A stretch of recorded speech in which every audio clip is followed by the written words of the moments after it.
Morning and then we have to study here aneuploidy. Aneuploidy की हम बात कर रहे हैं। एन्यूप्लॉयडी में होता क्या है, हमने आपको दो तरीके का डिस्कशन किया था। एक था कि कंप्लीट सेट रिपीट हो जाए तो हम उसको कहते हैं यूप्लॉयडी, और अगर 2n में जो आपका डाइप्लॉयड नंबर है उसमें कोई क्रोमोसोम प्लस हो जाए या माइनस हो जाए तो हम उसको एन्यूप्लॉयडी कहते हैं। डिफरेंट केसेज एन्यूप्लॉयडी के हैं यहाँ पर। सबसे पहले हम बात करेंगे ट्राइसोमी की। ट्राइसोमी, ये ट्राइसोमी को हम 2n+1 करते हैं, ये होता है 2n, ये सामान्य नंबर क्रोमोसोम का है, और +1 जो कर रहे हैं इसका मतलब ये हो गया कि एक क्रोमोसोम किसी भी पेयर में प्लस हो जाएगा। तो जो वो पेयर में जो दो क्रोमोसोम होते हैं, दो के बजाय कितने हो जाएंगे, 3 हो जाएंगे। लेकिन ध्यान रहे कि ये अटैचमेंट क्रोमोसोम का सेक्स क्रोमोसोम में नहीं है। किसमें है? ऑटोसोम्स में।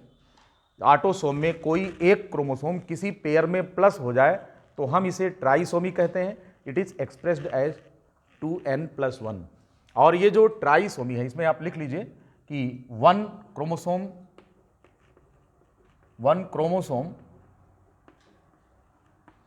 Is extra in any pair of autosome. Autosome के किसी एक पेयर में एक क्रोमोसोम एक्स्ट्रा हो जाएगा तो हम इसको 2n+1 कहेंगे। तो सामान्य नंबर ह्यूमन में कितना होता है? In human 2n = 46 and here 2n+1 = 47। तो क्रोमोसोम 46 के बजाय 47 हो जाएंगे, 47 क्रोमोसोम्स हो जाएंगे। अब आपको पता है कि हमारा जो यूजुअल नंबर होता है वो 46 होता है, and it is going to be 47। How it is going to be 47? Because of addition of 1 chromosome extra to autosome. वो किसी भी पेयर में ऐड हो सकता है, वो 13 में, 14 में, 15 में, 21 में, 22 में, किसी भी ऑटोसोमिक पेयर में एक क्रोमोसोम प्लस हो जाता है। तो इसलिए जो 46 नंबर क्रोमोसोम यूजुअल है उसमें एक जुड़ेगा तो 47 हो जाएगा। Because the complete set is not going to repeat here, it is a case of aneuploidy, right. अब ये ट्राइसोमी है ये कई तरह की होती है। Trisomy for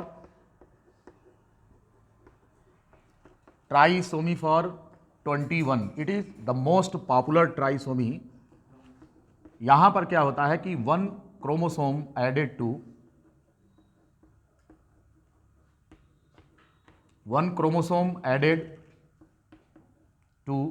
21st pair. हम लोगों में 21वीं जोड़ी में एक क्रोमोसोम एक्स्ट्रा हो जाता है, तो इसीलिए इसको ट्राइसोमी फॉर 21 कहते हैं। 21st पेयर में यानी कि 21वीं जोड़ी में क्रोमोसोम के एक क्रोमोसोम एडिशनल हो जाता है तो 46 के बजाय ये 47 क्रोमोसोम आ जाते हैं, 47 क्रोमोसोम्स आते हैं, और इसे हम डाउन सिंड्रोम कहते हैं। क्या कहते हैं? It is also known as Down syndrome. Down syndrome कहा जाता है इसको, इस बीमारी को।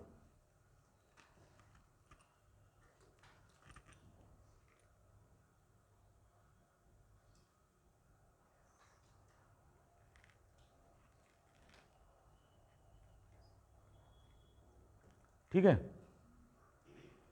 ट्राइसोमी फॉर 21st पेयर को एक क्रोमोसोम ऐड हो गया तो यहां पर क्रोमोसोम का जो नंबर होता है that becomes 46, right. It is known as Down's syndrome. अब इस पर जो पूछे जाने वाले क्वेश्चन है उसमें एक क्वेश्चन तो ये पूछा जाएगा कि इसका कारण क्या होता है। तो इसका कारण जो होता है addition of 1 chromosome to 21st pair. लेकिन कहते हैं कि इसमें मेल या फीमेल में से दोनों में से कौन जिम्मेदार होता है। ये क्वेश्चन आ चुका है कि मेल जिम्मेदार है या फीमेल जिम्मेदार है। तो it is because of female. वो भी तब जब वो ओल्ड एज में, यानी कि इन द एज ऑफ 40+, अगर 40 से ज़्यादा एज में अगर वो माँ बनती है तो उसके बच्चे को इस प्रकार की प्रॉब्लम हो सकती है। ठीक, ये ऐसा नहीं है कि वो कम एज में नहीं होता। कम एज में जहाँ 0.1% चांस है, 0.01%, कितना 0.01% चांस जहाँ अर्ली एज में है माँ बनने में। अर्ली का मतलब नॉर्मल एज में, वहीं पर ये लगभग 3% चांस हो जाता है किसमें, in case of females getting conceived after 40 years. 40 साल के बाद अगर प्रेगनेंसी सेट हो रही है तो ऐसी ओल्ड एज मदर्स में उनके बच्चे को इस प्रकार की प्रॉब्लम होने की संभावना कितनी परसेंट है, 3% chance when female gives birth after the age of 40 years.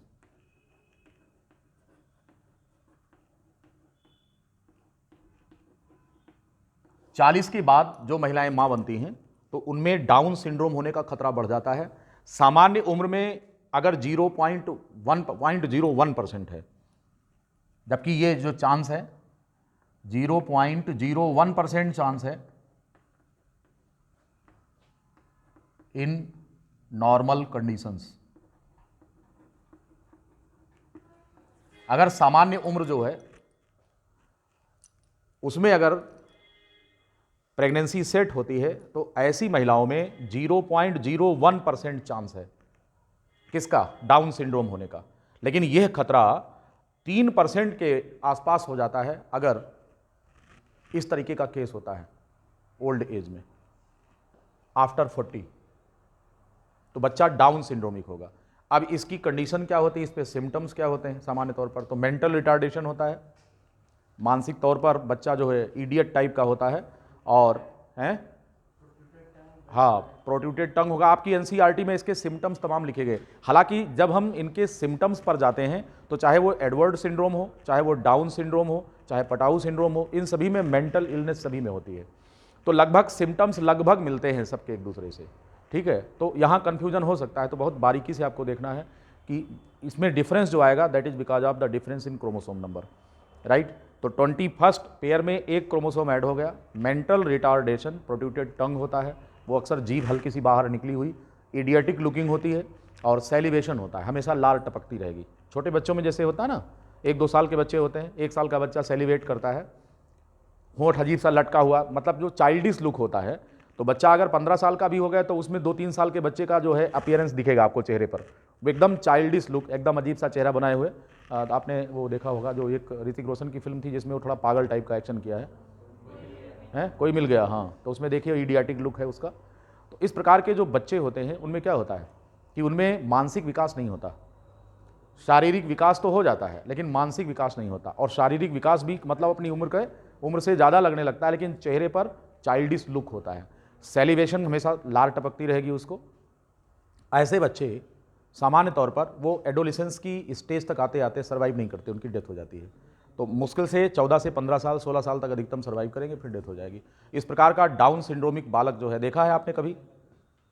ऐसे आपको गांव में दिखाई दे जाएगा। हमारे गांव में एक महिला है, अब तो महिला भी नहीं रही, उसने जो है 50 साल की उम्र में बच्चे पैदा किया था, सिंगल चाइल्ड, मतलब उसके पहले उसको संतान नहीं हो रही थी, और ओल्ड एज में लगभग 48 या 49 साल की उम्र में उसको बच्चा पैदा हुआ, लेकिन वो डाउन सिंड्रोमिक था।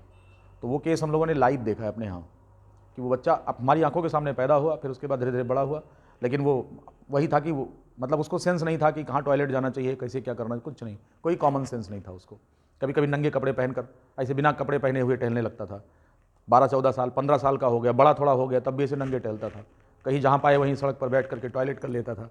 तो उसकी माँ उसकी माँ ही उसकी सेवा करती थी। तो हमें देख करके उसकी आँखें बड़ी अजीब सी थी, एकदम पूरी तरीके से मेंटल केस लग रहा था वो, है ना। तो मतलब ऐसी कोई माँ अगर इस प्रकार का विचार बना रही है तो आप उसको समझाइए ज़रूर कि नहीं, ठीक नहीं है ना। आपको तो कोई प्रॉब्लम नहीं होगी, लेकिन जो बच्चा पैदा होगा उसका जीवन बर्बाद कर दोगी तुम। तो इसलिए चाइल्ड प्लान भी जो है पढ़ा लिखा होना चाहिए, ऐसे नहीं कि कोई बेवकूफ़, बच्चा पैदा करना आसान काम नहीं है ना। तो ऐसी कंडीशन में उसकी प्लानिंग करनी चाहिए।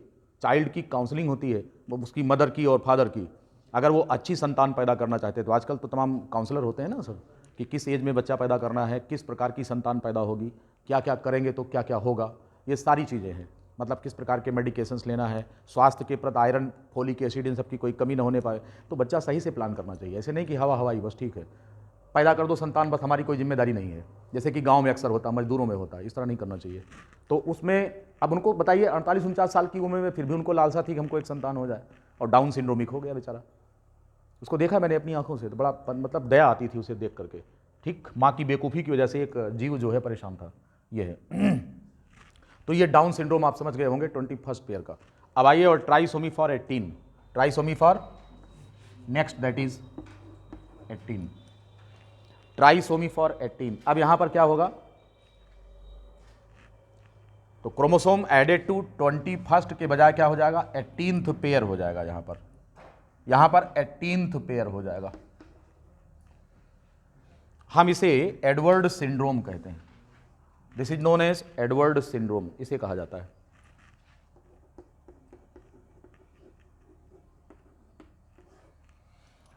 Trisomy for 18 known as Edward syndrome. देखिए इसमें कंफ्यूजन बहुत होगा कि हम किसको डाउन सिंड्रोम माने, तो डाउन्स तो मोस्टली फेमस है, तो 21st आपको याद रहेगा। लेकिन अगर आपसे एडवर्ड पूछ लिया गया और पटाऊ पूछ लिया गया, तो अब आपको पता ही नहीं है कि पटाऊ किस में होगा और एडवर्ड किस में होगा। तो एडवर्ड याद रखने का एक ट्रिक है, 18th की स्पेलिंग ई से शुरू होती है, 18th की, trisomy for 18th, E for 18th and E for Edward, बस काम चल जाएगा। तो इससे आपको पटाऊ याद हो जाएगा अपने आप। पटाऊ जो होता है ट्राइसोमी 13th होता है। तो 21st ऐसे आपको पता है, डाउन सिंड्रोम, यही 2-3 पूछे जाते हैं। तो एडवर्ड याद रखने का तरीका यही है कि एडवर्ड में ई से स्पेलिंग है उसकी, और 18th भी ई से है, तो 18 से एडवर्ड, बस 18 एडवर्ड, ऐसे इस तरह से याद करेंगे, बस क्लियर हो जाएगा। ऐसे तो कुछ ट्रिकी क्वेश्चंस होते हैं, नहीं तो अक्सर आप कंफ्यूजन में गलत कर देंगे, एडवर्ड को पटाऊ बता देंगे, पटाऊ को एडवर्ड कर देंगे, इस प्रकार की प्रॉब्लम बनेगी। तो ट्राइसोमी फॉर 18, यहां पर भी मेंटल रिटार्डिंग होती है, ओवरऑल डेवलपमेंट नहीं होता, बच्चा सर्वाइव नहीं करता, या तो प्रीनेटल कंडीशन में डेथ होती है या पोस्ट नेटल में डेथ होती है। होलोसिफेली यहाँ पर बनती, पॉलीडेक्टाइली होती है। होलोसिफेली का मतलब क्या होता है, होलोइनसिफेली, होलोइनसिफेली का मतलब होता है ब्रेन पूरा डेवलप हो जाएगा पूरी तरह से, और मतलब आंखें सब गायब हो जाएंगी, पूरा ब्रेन ही दिखेगा पूरी खोपड़ी में, इस प्रकार का बच्चा होता है। वो प्रीनेटल डेथ होती है इसमें, यानी जन्म के पहले ही बच्चे की डेथ हो जाएगी या जन्म के बाद हो सकती है डेथ। मेंटल रिटार्डेशन जो होता है उसका भी होता है, मतलब ओवरऑल डेवलपमेंट बॉडी का नहीं होता। उंगलियों में क्रीज नहीं बनती है, ये जो बीच बीच में फटी हुई है ना, ये सब नहीं बनती उंगलियां, जैसे जो है गठरी तरीके से, गठरी जैसे उसकी बनी हुई हो, इस प्रकार का होगा, ठीक है ना। हाँ, क्लेंज्ड फिस्ट, बंद मुट्ठी जैसा होगा, उंगलियां खुली नहीं होंगी, बल्कि क्लेंज्ड फिस्ट टाइप का ये बनेगा, ऐसे रहेगा इस प्रकार का हाथ, और ब्रेन का डेवलपमेंट सही नहीं होता है। तो ये सारी चीज़ें होती हैं, मेंटल रिटार्डेशन सभी में आएगा, ठीक है। होलोइनसिफेली होती है, पॉलीडेक्टाइली, 1 से 6 से अधिक, 5 से अधिक उंगली हो जाएगी, पॉलीडेक्टाइली हो जाएगी। होलोइनसिफेली होगी, मतलब ब्रेन काफ़ी डेवलप हो जाएगा, खोपड़ी से बाहर तक निकल आएगा वो, आंखें दिखेंगी नहीं, आंखें अंदर धसी हुई होंगी, तो इस प्रकार का डेवलपमेंट होता है। आप जो है गूगल पे आप डालेंगे तो आपको फोटो एडवर्ड सिंड्रोम से पीड़ित बच्चे का दिखाई पड़ जाएगा। तो ये ट्राइसोमी फॉर 18 है, राइट, समझ गए होंगे सभी लोग।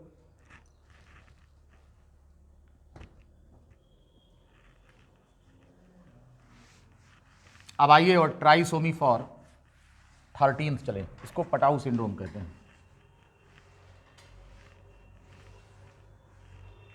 ट्राइसोमी फॉर 18, हाँ 13 सॉरी, सी, ट्राइसोमी फॉर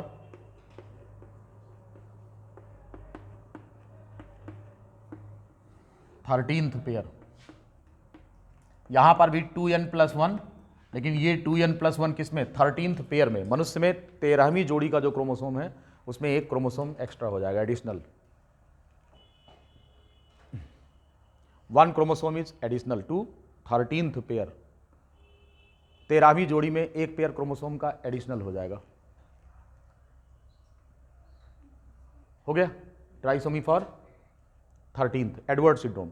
इसमें भी वही है, पॉलीडेक्टाइली यहां पर भी दिखेगी आपको, और मेंटल रिटार्डेशन होगा, मानसिक तौर से बीमार होगा बच्चा।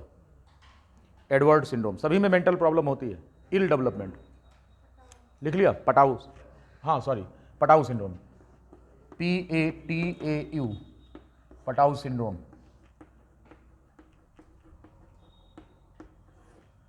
ये है।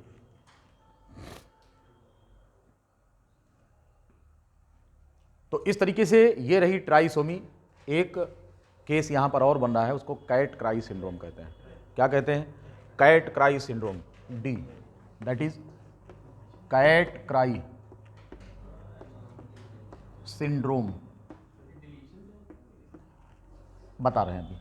इसमें क्या होता है कि जो 5वीं जोड़ी का क्रोमोसोम होता है वो या तो मिसिंग होगा, ठीक है, और या फिर वहाँ क्या होगा कि उसमें क्रोमोसोम का कुछ सेगमेंट नष्ट हो जाता है, 5वीं जोड़ी का जो क्रोमोसोम होता है, ठीक है। तो इसको ट्राइसोमी नहीं, इससे अलग रखते हैं। ट्राइसोमी के केस में ये नहीं आएगा और ना ही ये टेट्रासोमी आएगा, न्यूलीसोमी में भी नहीं आएगा। तो ये एक special case cat cry syndrome का है। यहाँ पर जो 5वीं जोड़ी से संबंधित एबनॉर्मेलिटी है, abnormality is related with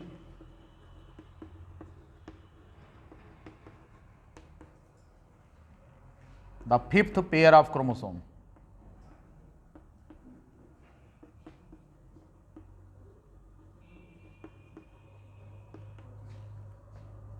A small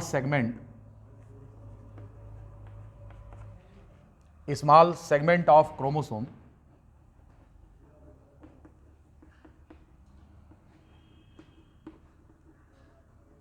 is missing.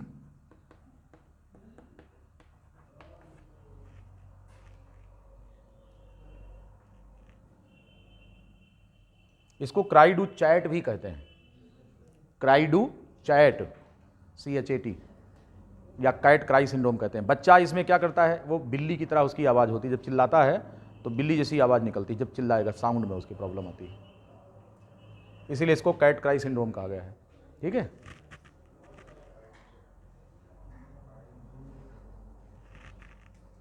Cat cry syndrome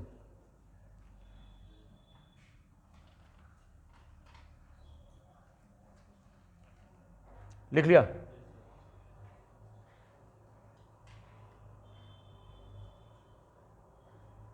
abnormality is related with the 5th pair of chromosome.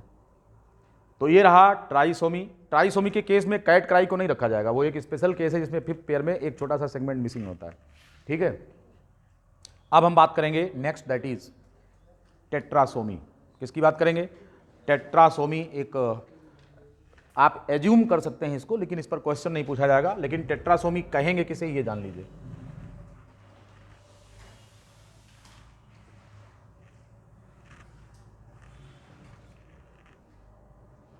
What do mean by tetrasomy? Next case है ये टेट्रासोमी का।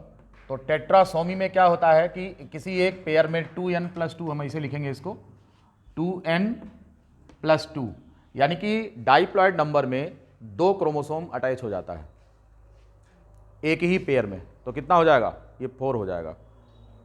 एक पेयर में 2 के बजाय कितने क्रोमोसोम हो जाएंगे? 4। तो इसको हम क्या नाम देंगे? टेट्रासोमी। क्यों कहते हैं? ऑटोसोम में अटैचमेंट हो रहा है, चूंकि ये एडिशनल नंबर ऑटोसोम से संबंधित है, इसलिए हम इसको क्या बोलते हैं? It is known as tetrasomy. क्या कहेंगे?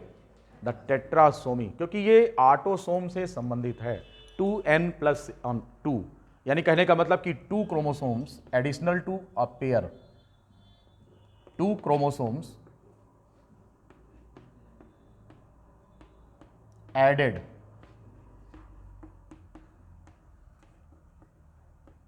किसी एक जोड़ी में 2 क्रोमोसोम जुड़ जाते हैं, तो इसको हम टेट्रासोमी कहते हैं, ठीक। इससे संबंधित कोई एग्जाम्पल्स आपसे नहीं पूछा जाएगा। एक एजम्पशन है कि ऐसा हो जाए तो फिर नाम क्या होगा, तो या ऐसे पूछ लेंगे 2n+2 हम क्या कहते हैं? इसको टेट्रासोमी कहते हैं।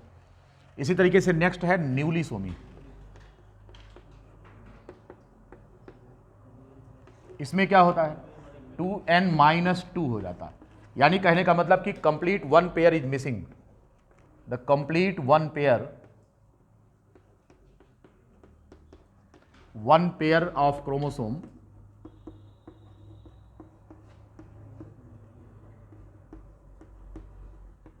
is missing। कंप्लीट एक पेयर मिस हो जाता है, गायब हो जाएगा। तो यहां पर यूजुअल नंबर जैसे 46 है तो 44 हो जाएगा, एक पूरा पूरा जोड़ी ही गायब हो जाएगा, तो इसको न्यूलीसोमी कहा जाता है।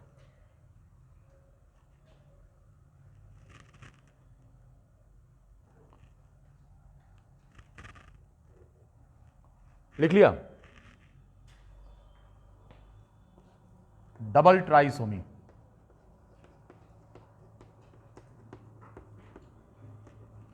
डबल ट्राइसोमी में क्या होता है? 2n+1+1 होता है, यानी कि 2 अलग अलग जोड़ों में एक एक क्रोमोसोम बढ़ गए। 2 अलग अलग जोड़े में एक एक क्रोमोसोम प्लस हो गए, तो 2n+1+1 हो जाता है।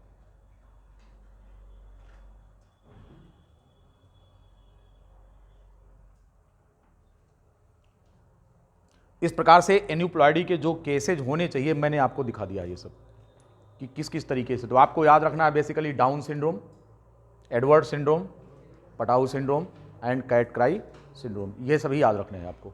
इन्हीं में से कोई ना कोई क्वेश्चन मिल जाएगा आपको। आप चलेंगे और हम बात करेंगे यूप्लॉयडी पर। Next that is euploidy. What is euploidy? See here,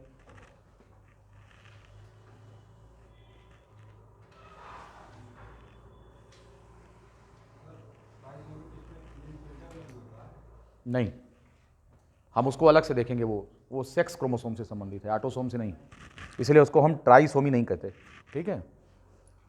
उस पर हम बात करेंगे, वो मेंडेलियन डिसऑर्डर में आएगा, ठीक है। हाँ, ये लिख लिया सभी ने, जितने भी हैं ये। इसके बाद बात करेंगे हम यूप्लॉयडी की। यूप्लॉयडी में क्या होता है कि कंप्लीट सेट क्रोमोसोम का रिपीट हो जाता है। Next that is यूप्लॉयडी।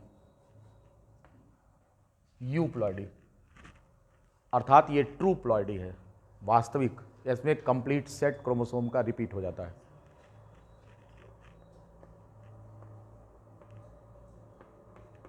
The complete set of chromosome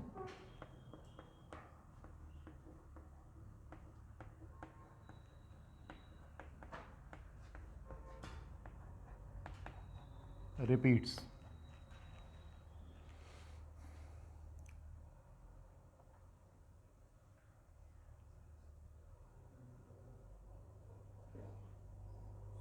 Complete set of chromosome repeats.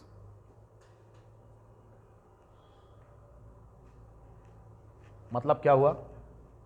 मतलब ये है कि जैसे आप n है, फिर 2n है, फिर 3n है, फिर 4n है, फिर 5n है, इस प्रकार का हो सकता है, ठीक है। सेट्स रिपीट होते हैं। अब जैसे मोनोप्लॉयड, डाइप्लॉयड, ट्राइप्लॉयड, हेक्साप्लॉयड, हाई लेवल की प्लॉयडी एनिमल में नहीं मिलती, किस में मिलती है? वो प्लांट्स में मिलती है। Higher level of ploidy, higher level of ploidy found in plants.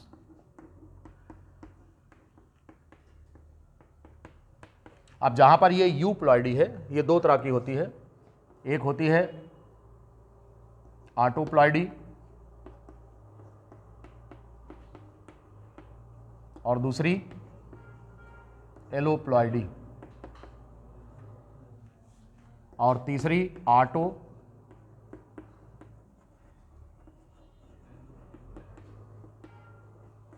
एलोप्लॉयडी। यहां पर ऑटोप्लॉयडी में क्या होता है? Same set of chromosome repeated.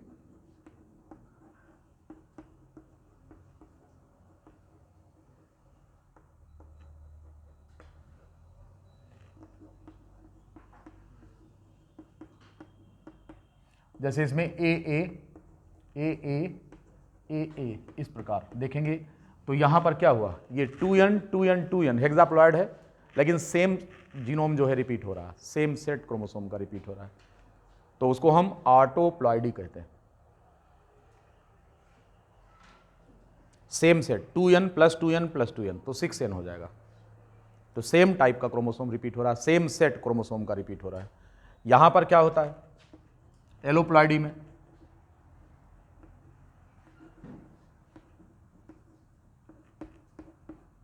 ऐसे 3 डिफरेंट सेट यहां पर रिपीट कर रहे हैं, एलोप्लॉयडी है। और इसमें क्या हो रहा है?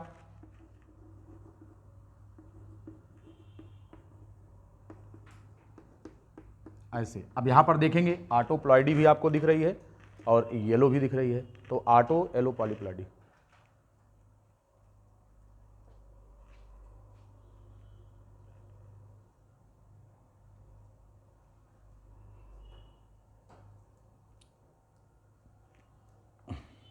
येलो पॉलीप्लॉयडी का एग्जाम्पल ब्रेड व्हीट हेक्साप्लॉयड होता है, हाइब्रिडाइजेशन से बनता है, आपको पता होना चाहिए।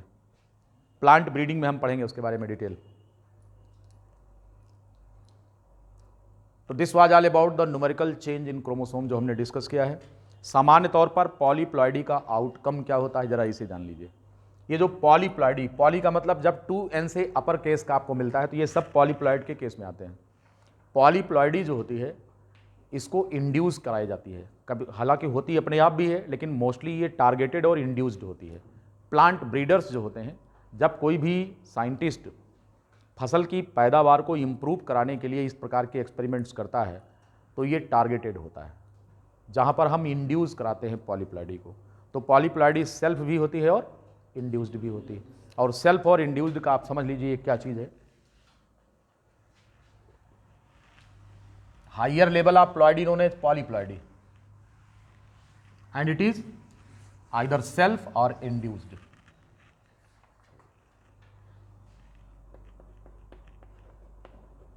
The higher level of ploidy known as polyploidy.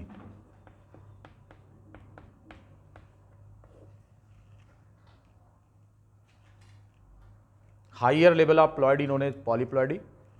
It may be self or induced and targeted.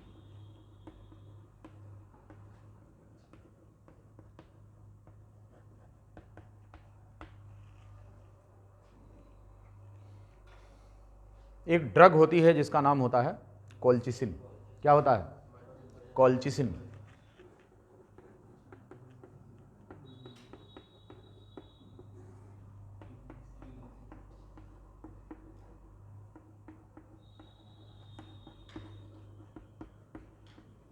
Colchicine एक ड्रग है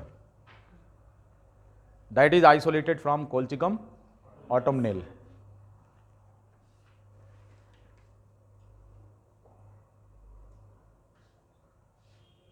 This induces polyploidy by inhibiting the formation of mitotic spindle. By inhibiting, ये काम क्या करता है? Inhibiting the formation of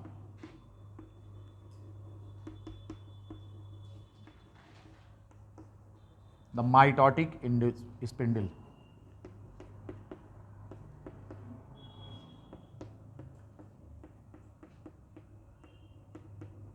ये mitotic spindle नहीं बनने देता। इस प्रकार से न्यूक्लियस मटेरियल का तो डिवीजन होता है। Nuclear material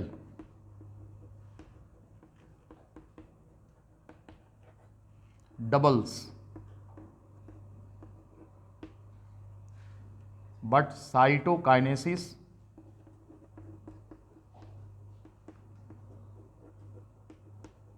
fails to occur.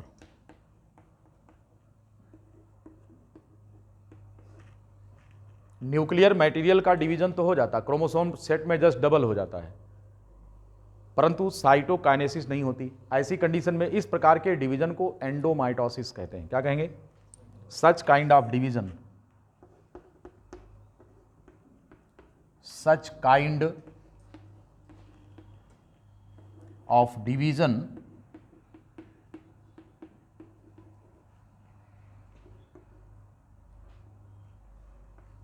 in which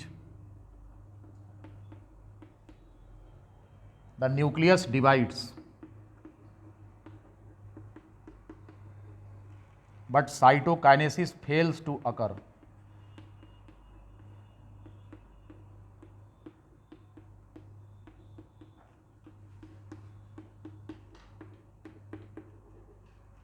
Known as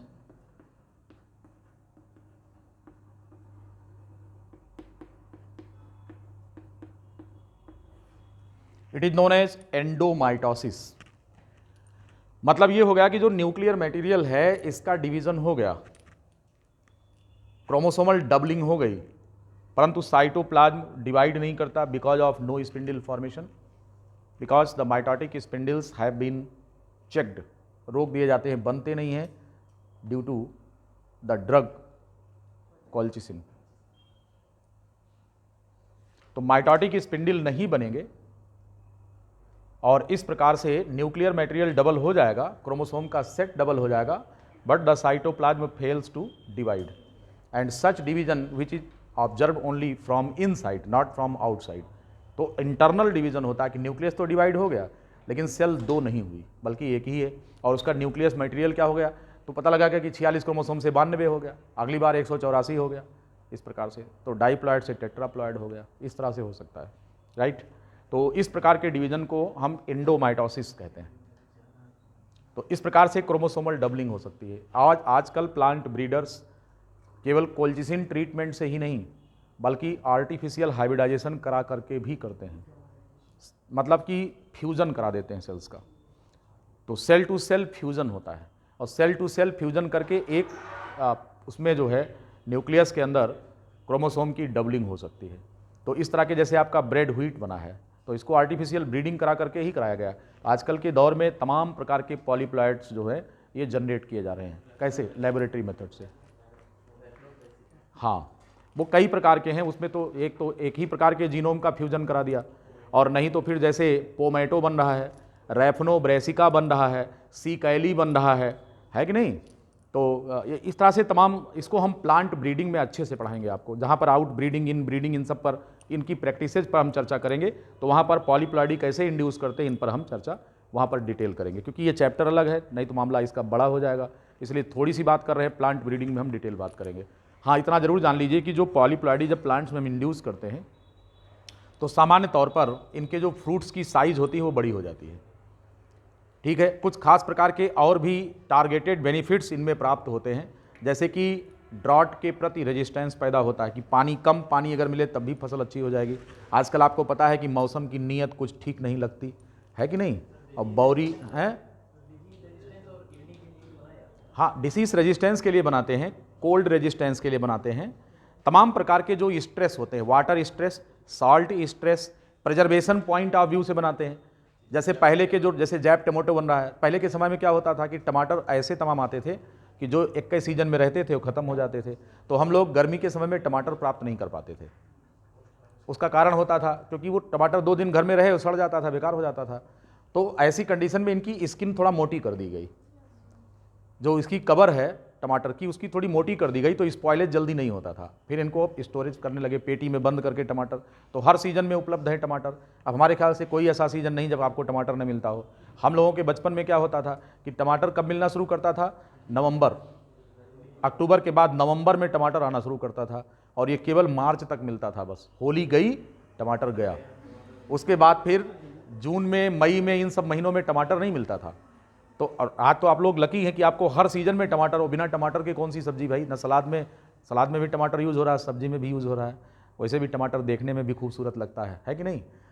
तो ये टमाटर हर सीजन में अब उपलब्ध हैं। तो ये सब इन्हीं चीज़ों का कमाल है। दूसरी चीज़ ये है कि जैसे धान की फसल है, अब पता है कि पैडी फील्ड में पानी की ज़्यादा ज़रूरत है। अब पता लगे कि बारिश हो ही नहीं रही, बारिश अब क्या हो रही है उसका कोई ये नहीं कि किस महीने में कन्फाइंड हो गई बारिश। भाई सितंबर में बारिश हो गई है, जुलाई अगस्त में हो भी नहीं की, तो जब पता लगता है उसकी रोपाई का समय होता, पानी नहीं है। ऐसी कंडीशन में इनकी ब्रीडिंग साइकिल छोटी की गई कि उतने समय में कर दिया जाए कि कम समय में इनमें हार्वेस्टेशन हम इनका कर लें, ताकि उस समय हो जब पानी उपलब्ध रहे बारिश के स्पेसिफिक सीजन में। ऐसी भी तमाम फसलें हो गई। तो इसमें वाटर रेजिस्टेंस इसको कम किया गया, और क्या, वाटर स्ट्रेस दूर किया गया, सॉल्ट स्ट्रेस। जैसे पता लगा कि किसी मिट्टी में मिनरल्स की मात्रा ज़्यादा है सॉल्ट की, तो वहाँ पर पौधा उगता ही नहीं है, तो कुछ पौधों में साल्ट टॉलरेंस डेवलप किया गया इनमें। कुछ में जो है ये क्या नाम है breeding size, stem size reduce कर दिया। तमाम प्रकार के अलग अलग बेनिफिट्स के आधार पर हमारे किस प्रकार का बेनिफिट उसमें लेना है, इसी प्रकार से हम उसमें टारगेटेड, इसको इंड्यूस्ड ब्रीडिंग कहा जाता है। प्लांट्स में हाइब्रिड सीड्स डेवलप किए जा रहे हैं, तो अलग अलग सबका पर्पज है। सोमेटिक प्रोपगेशन तो साइब्रिड्स बन रहे हैं, है कि नहीं, साइटोप्लाज्मिक हाइब्रिड्स जिनको हम साइब्रिड्स कहते हैं। तो ये तमाम सारी चीज़ें हम उसी में पढ़ेंगे, जो एक सेपरेट चैप्टर इसका होगा। बात समझ गए होंगे। पॉलीप्लॉइडी जो इंड्यूस्ड जिन प्लांट्स में होती है, उनकी सेल्स में टर्गर प्रेशर ज़्यादा हो जाता है, जिससे कि रेट ऑफ डिवीजन फास्ट होता है। तो सामान्य तौर पर फलों का आकार बड़ा होता है। जो फल इनके होते हैं वो थोड़ा बड़े साइज़ के होते हैं जब पॉलीप्लॉइडी इंड्यूस होती है। पत्तियों का आकार बड़ा हो जाता है, जूसी हो जाते हैं फल, ज़्यादा जूसी हो जाते हैं, और टर्गर प्रेशर ज़्यादा हो जाता है पत्तियों का, इनकी सेल्स का। तो टर्गर प्रेशर जब ज़्यादा होगा तो सेल वाल पर प्रेशर बनेगा, तो साइटोकाइनेसिस फास्ट हो जाती है। तो कई चीज़ें होती हैं, इनका सबका बेनिफिट है, हम उसमें हम अध्ययन करेंगे। तो समझ में आ गया होगा आपको कि एन्यूप्लॉइडी और ऑटोपॉलीप्लॉइडी क्या होता है, ये सब सारी चीज़ें।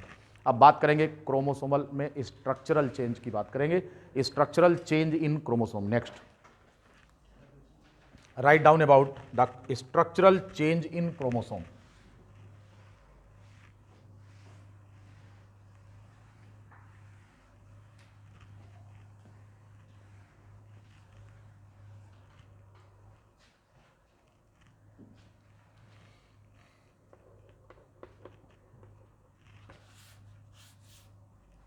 Structural change in chromosome.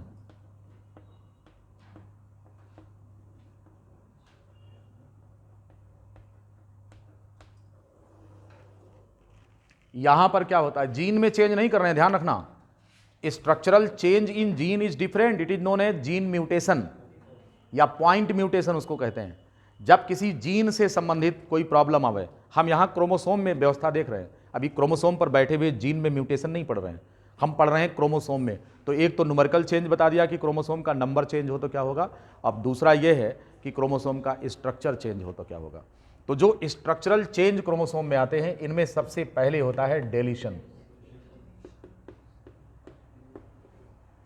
यहां पर क्रोमोसोम का एक कोई सेगमेंट डेलीट हो जाता है, specific segment of the chromosome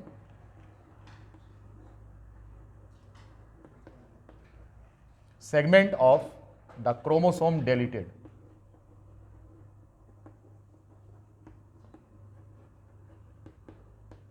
chromosome का एक पर्टिकुलर सेगमेंट डिलीट कर जाता है। जैसे ये आप देख रहे हैं, आपके सामने ये क्रोमोसोम है, इसमें है gene A, B, C, D और ई। अब यहां से डिलीट कर गया, कौन सा सेगमेंट डिलीट कर गया, बी, सी इसमें से हटा दिया। अब क्रोमोसोम की साइज घट गई, आपको इसमें केवल ए मिल रहा है, डी मिल रहा है और ई मिल रहा है। तो यहां पर क्रोमोसोम का एक पर्टिकुलर सेगमेंट डिलीट कर गया। आपसे कभी डिलीशन के इंपैक्ट्स नहीं पूछेंगे कि कुछ खास एग्जांपल्स बताइए, इतना डीप में जाकर क्वेश्चन नहीं आएगा और ना आपको याद करना है, ठीक है। तो डिलीशन हो गया, यहां पर एक सेगमेंट क्रोमोसोम का मिसिंग हो जाएगा, यहां से हट जाएगा। दूसरा जो केस बन रहा है that is of duplication. Duplication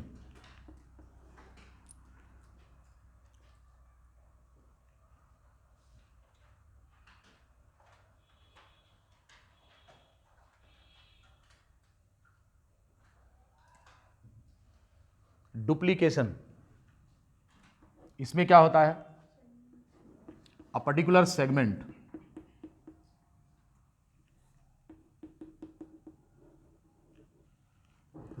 in chromosome repeats.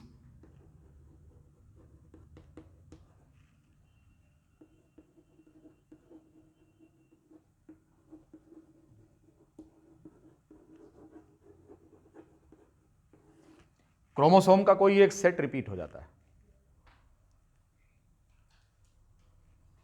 इस प्रकार से।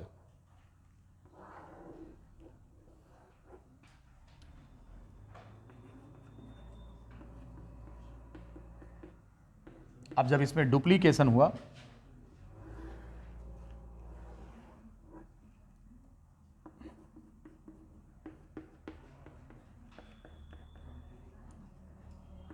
ये सेगमेंट डुप्लीकेट कर गया है, क्रोमोसोम का कोई हिस्सा रिपीट हो गया है, तो it is known as the duplication of chromosome.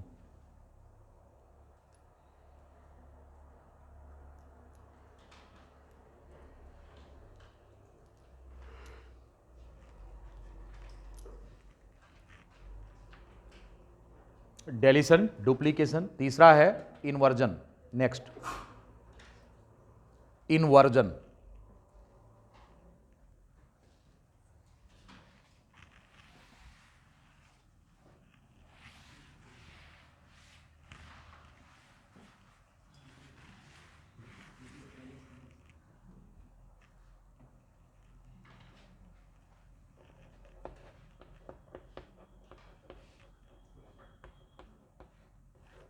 Inversion, यहां पर क्रोमोसोम का एक पर्टिकुलर सेगमेंट जो होता है वो 180 डिग्री से रोटेट कर जाता है।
यहां पर क्रोमोसोम का एक सेगमेंट 180 डिग्री से रोटेट हो जाता है, इसलिए जीन का सीक्वेंस ही उल्टा हो जाएगा।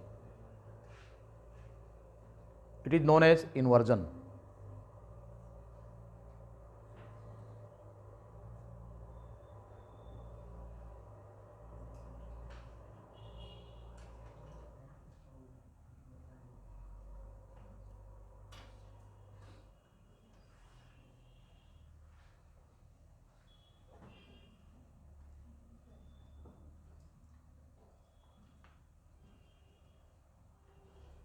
ठीक है, क्रोमोसोम का एक सेगमेंट 180 डिग्री से रोटेट हो रहा है, हम इसे इन्वर्जन कहते हैं।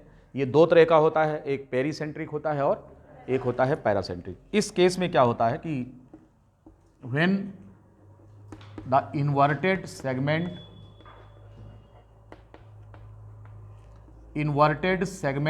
इन्वॉल्व्स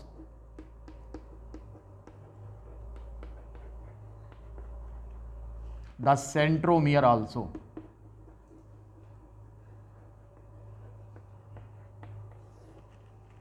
यहां पर जो इन्वर्टेड एरिया है उसमें सेंट्रोमियर भी आ जाएगा, तब इसको हम पेरीसेंट्रिक इन्वर्जन कहते हैं। और पैरासेंट्रिक इन्वर्जन में सेंट्रोमियर नहीं आता। The centromere not involved.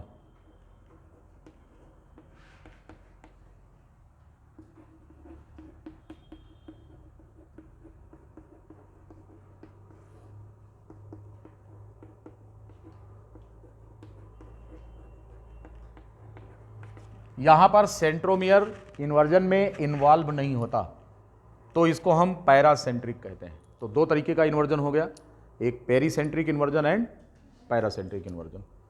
तो पेरीसेंट्रिक इन्वर्जन में सेंट्रोमियर आएगा, इसको आप इस तरह डायग्राम से देख सकते हैं।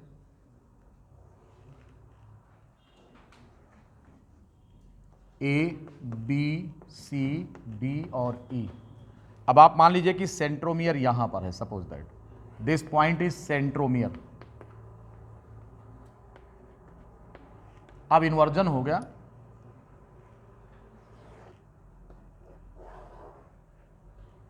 ए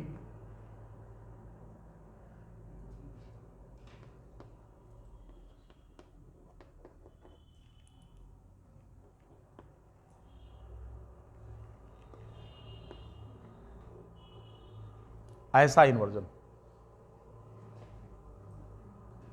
इस तरह से ऐसे इन्वर्ट कर गया।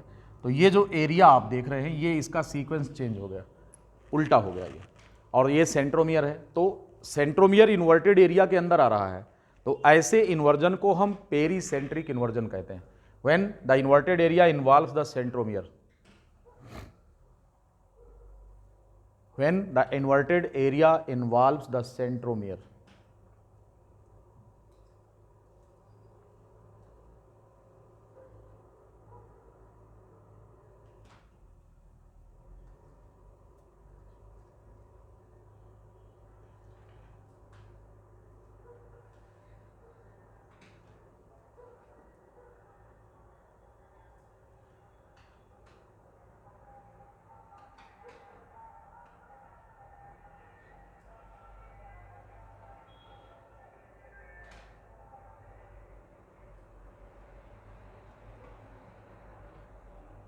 लिख लिया?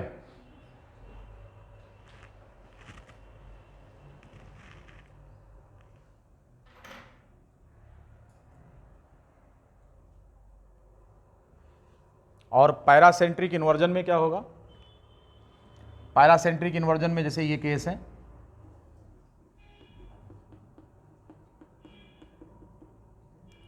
मान लो कि सेंट्रोमियर यहां पर है, लेकिन इन्वर्जन इन दोनों के बीच हो रहा है।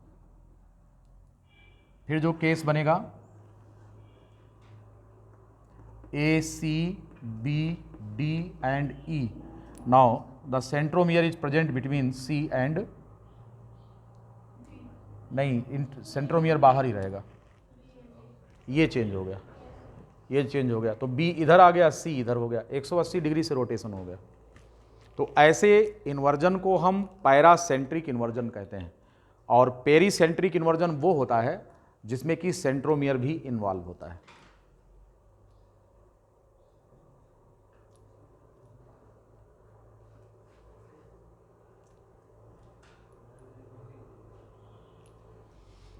इसमें लास्ट जो स्ट्रक्चरल चेंज होने वाला है वो है ट्रांसलोकेशन। नेक्स्ट, ये अंतिम है इसमें स्ट्रक्चरल चेंज जो हो रहा है क्रोमोसोम में। इनके जो जेनेटिक आउटकम्स और एग्जाम्पल हैं ये आपको डिटेल पढ़ने की आवश्यकता नहीं, इतना डिटेल नहीं पूछेंगे, इसलिए हम यहाँ चर्चा नहीं कर रहे। नहीं तो डेलीशन के तमाम एग्जाम्पल्स और इनके आउटकम्स क्या होते हैं इन पर बात करते हैं हम, लेकिन ये इतना आपके कोर्स में नहीं है ये सब। अब हम बात करेंगे ट्रांसलोकेशन। नेक्स्ट,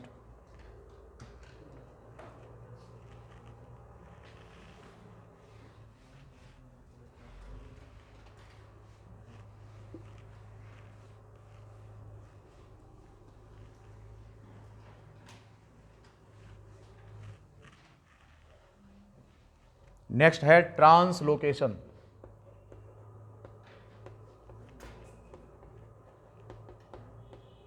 ये जो ट्रांसलोकेशन है ये भी एक प्रकार का स्ट्रक्चरल चेंज है और फोर्थ टाइप का स्ट्रक्चरल चेंज है crossing over.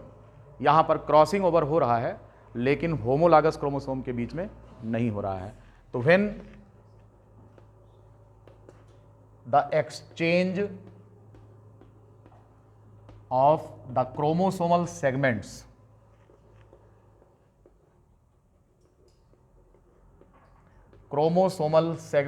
takes place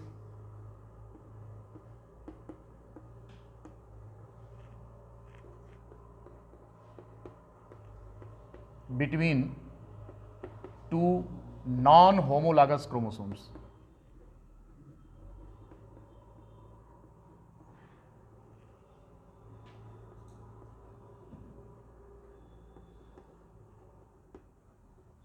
It is known as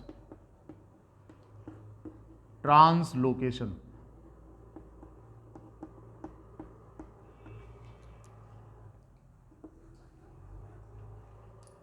इस तरह का चेंज जो कि नॉन होमोलॉगस क्रोमोसोम के बीच में हो रहा है। अगर ये होमोलॉगस क्रोमोसोम में होता है तो उसको हम क्रॉसिंग ओवर कहते हैं, लेकिन अगर वही क्रॉसिंग ओवर दो नॉन होमोलॉगस क्रोमोसोम के बीच हो तो हम इस घटना को ट्रांसलोकेशन कहेंगे। इसका जो रिजल्ट होता है वो translocation heterozygotes are produced. Translocation हेटेरोजाइगोट्स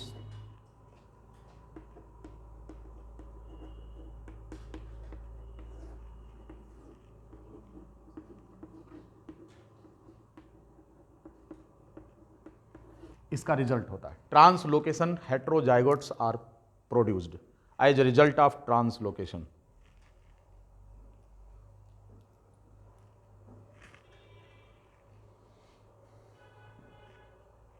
इस तरह से ये रहा क्रोमोसोमल डिसऑर्डर, जिसमें हम आपको एन्यूप्लॉइडी यूप्लॉइडी ये दोनों के बारे में चर्चा किए और स्ट्रक्चरल चेंज इन क्रोमोसोम यानी numerical change and structural change in chromosomes.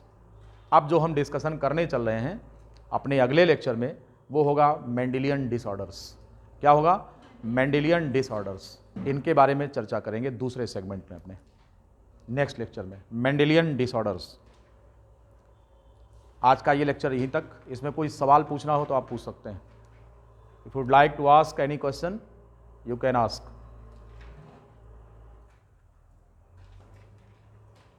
No question? सब समझ में आ गया?